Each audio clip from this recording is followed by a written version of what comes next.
Então, muito boa tarde a todas e todos os presentes, sejam os que estão aqui, as pessoas que estão aqui em sala, sejam as pessoas que estão a participar por videoconferência à distância.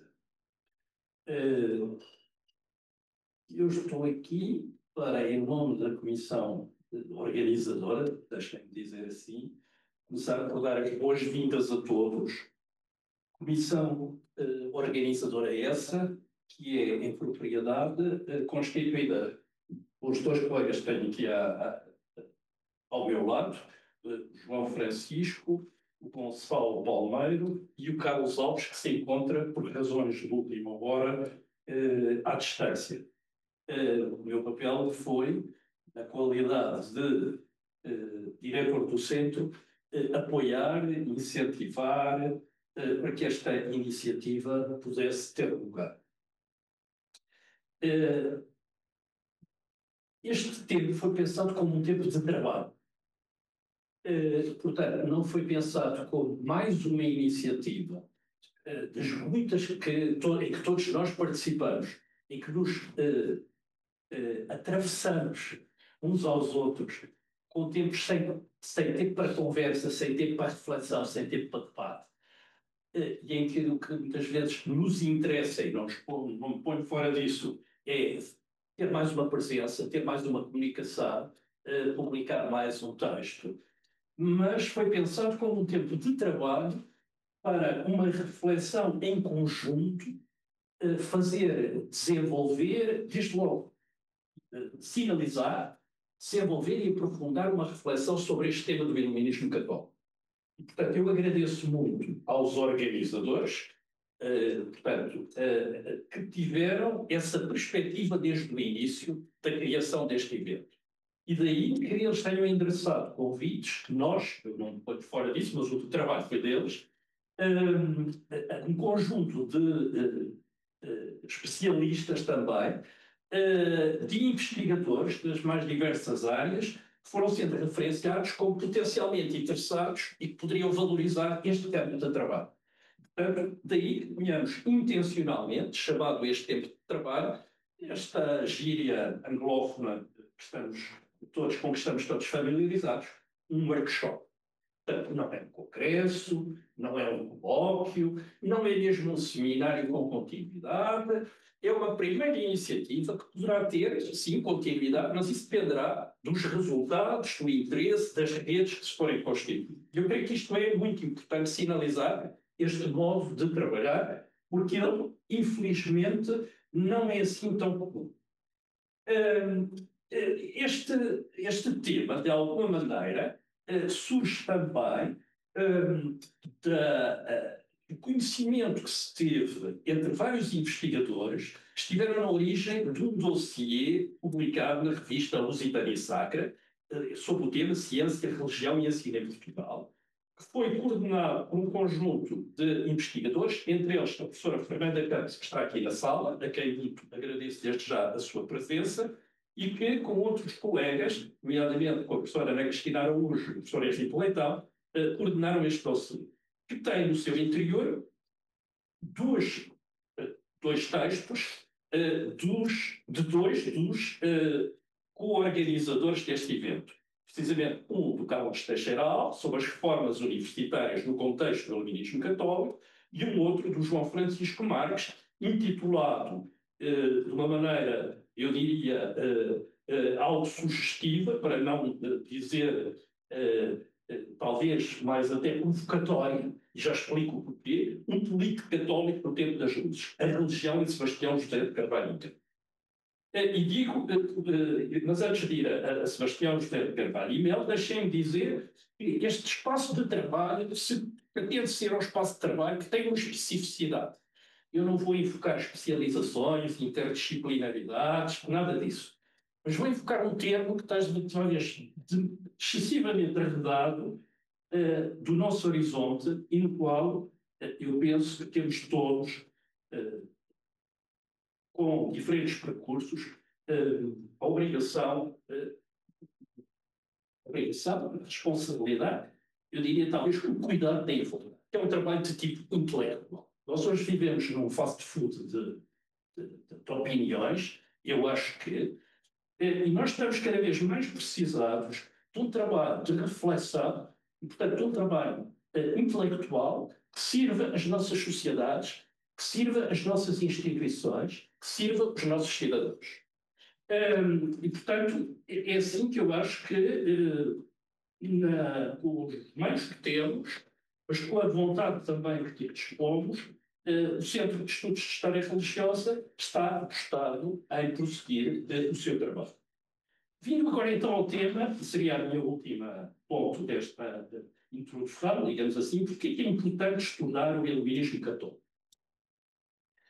Porque, de facto, como diz Charles Taylor, há uma história de subtração que persiste no estudo da modernidade. Como se modernidade por um lado, cristianismo por outro, fossem dois polos em distância, em oposição, em contra. Ora, isto corresponde a uma visão que eu considero que é redutora e que hoje a historiografia mais avançada já não perfila. No entanto, no espaço público persistem visões, também elas redutoras, sobre a problemática do iluminismo, sobre a problemática da construção do Estado-nação, sobre a problemática da afirmação dos impérios, enfim, sobre as lógicas de secularização que atravessam as sociedades ocidentais. E eu não tenho receio de utilizar este termo, porque ele é, de facto, um termo fundamental para percebermos a nossa, não é contemporaneidade, é o nosso presente. Hoje, o Ocidente está confrontado com estas lógicas de polarização pela redução e incapacidade de compreender e de aceitar positivamente muitas das lógicas da modernidade. Portanto, este trabalho é fundamental. Esta modernidade, no fundo, e não pretendo aqui, portanto, até porque não sou especialista desta matéria, mas não posso deixar de assinalar, diria assim, três pontos importantes em torno dos quais esta modernidade se constituiu e que esteve na origem do iluminismo, e concretamente também do iluminismo católico. Em primeiro lugar, eu diria formas de pensamento diferenciadas, especializadas e autónomas de uma visão religiosa, teológica ou sacral. Estou-me a referir ao pensamento filosófico deste modo, que se dirige na época moderna como um pensamento determinante na sua autonomia para compreender as sociedades e o mundo, também à economia, que curiosamente, a partir da teologia moral, se autonomiza com Adam Smith. Portanto, uma forma de pensamento, formas de pensamento com uma autonomia própria. Em segundo lugar, a afirmação de uma racionalidade, de uma razão que se impõe como lógica hegemónica, lógica talvez dominante, de compreensão da realidade, a razão. E esta razão de que os filósofos, mas também os teólogos falam, assenta também um terceiro pilar que me parece extremamente importante termos em consideração, que é a lógica da historicidade. A modernidade traz consigo, não vou citar Camões, todo o tempo é constituído de mudança, pois sim, e esta noção de que o mundo está em mudança e que mais do que interpretar só essa mudança, trata-se de projetar essa mudança numa lógica de futuro, numa lógica, portanto, que já não é apenas virada para o passado, é marca do pensamento contemporâneo e está, eu atrevia-me a dizer, coloco isto com muita simplicidade, como hipótese de referência, entre as dinâmicas da modernidade que estão na gênese do iluminismo católico. Ora, muitas das categorias que nós hoje continuamos a utilizar, e permitam que eu diga num tempo em que, ou num dia em que a Igreja Católica escolheu um novo Papa que não por acaso escolheu também o nome de Leão. Ele talvez foi um homem muito importante nas mudanças da Igreja Católica na relação com o mundo liberal, moderno, na passagem de uma posição de intransigência para uma posição mais aberta, digamos assim, e em função de uma reflexão filosófica também. Na altura, o neotomismo. Mas nós hoje continuamos a utilizar categorias do ponto de vista da teologia que, porventura, também estão muito situadas e datadas, e sem as quais, se não as revisitarmos e não as criticarmos, dificilmente conseguiremos construir realidade futura. Estou-me a referir, por exemplo, à categoria natural e sobrenatural. São duas categorias dominantes do pensamento filosófico e teológico moderno, mas que porventura hoje, numa reflexão antropológica mais alargada, já não nos dão conta da complexidade do rio. E, portanto, este seminário, melhor dito, este trabalho, este tempo de trabalho intelectual é fundamental. A dinâmica foi pensada, portanto, com diferentes tipos de aportações. Eu vou deixar ao João Francisco o favor de nos introduzir a essa dinâmica e, indiretamente, também ao horário de trabalho. Muito obrigado a todos e boa tarde de trabalho. Então, antes de mais, dar as boas-vindas a todos os que quiseram participar, porque nós nos convite. Portanto, dizer que, como o Paulo já referiu de início, o objetivo não é. Portanto, há cinco intervenções durante o dia. As intervenções não pretendem encerrar, portanto, não são a última palavra sobre nada. Falo da minha. Entendemos, sobretudo, que possam-se abrir espaço de debate. Portanto, no seguimento, aliás, o horário foi pensado nesse sentido. Portanto, nós podemos ter feito muito mais convites. Muitas das pessoas que aqui estão, se não todas, deveriam fazer intervenções, todas elas muito interessantes. Mas foi nesse sentido que convidámos. Portanto, nós temos a apresentar trabalhos, alguns que ainda estão em processo. E aos povos aqui, sujeitá-los à crítica, à reflexão, pretendemos que possam partilhar daquilo que foram estudando ou que têm vindo a estudar, que têm em mãos, temáticas que venham ao encontro desta questão do que nós chamamos de iluminismo católico.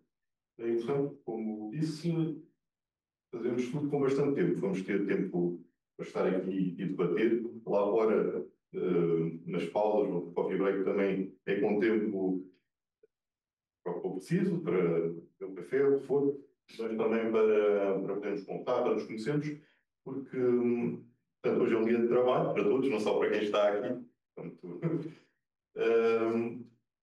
e, se possível, claro, abrir dinâmicas, abrir caminho para se pode fazer aí sim, noutra data, mais à frente, um encontro assim, com trabalhos, se calhar, já mais finalizados, com alguns investigadores estrangeiros. Eu salvo uma bibliografia mais atualizada sobre o iluminismo católico. Está a ser trabalhado, por exemplo, nos Estados Unidos, também na Alemanha. E que aqui em Portugal julgo que faria falta também se pensar melhor o que foi o impacto das luzes no quadro do catolicismo português.